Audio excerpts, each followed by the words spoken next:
Hello everybody and welcome to the Whiskey Dictionary, where I do the research to try to teach you a little something about what you're drinking. Tonight I'm going to be talking to you about a Canadian blended whiskey called Crown Royal Black.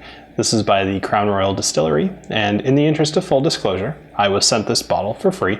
The Crown Royal Distillery saw my previous video on Crown Royal Deluxe and enjoyed it, so they decided to send me both this and the rye, which I'll be reviewing shortly. And I want to see if this stands up to the original, so stick around.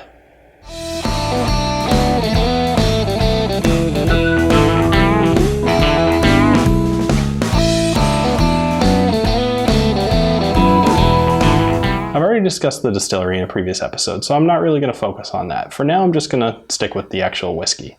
So this Crown Royal Black was introduced in 2010, and it's the second in the signature series for Crown Royal. It comes with a little black felt bag, the way that the Crown Royal Deluxe comes with the purple, and it's bottled at 90 proof. So if you remember from the previous episode, there were those 50 different warehouses. Now, each one of those has different amount of char or age or temperature for each one of the barrels, and ultimately they're all blended together to make different types of Crown Royal. This one in particular is blended at a higher proof and then ultimately matured in a really heavily charred barrel. So if I were to pour some of this out, and I'll do that while I'm speaking here, you'll see that the color is extremely dark. It's actually darker than some of the bourbons that I've done before. So actually during a live stream I poured this out and I couldn't believe how dark it was. Wow, that is dark. Can you see that? Yeah, I think you can see that. Let me put it against my gleaming head here. All right, so I'm going to go ahead and nose this. All right, so despite it being 90 proof, you really don't get any sort of burn. But the one thing you do pick up a lot of is wood, basically. It smells like charred wood. Not so smoky, but just like, really strong oak wood smell.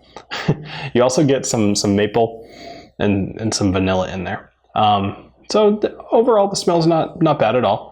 It's a little bit more interesting than some other whiskeys I've smelled. All right, let's get into the taste. Cheers.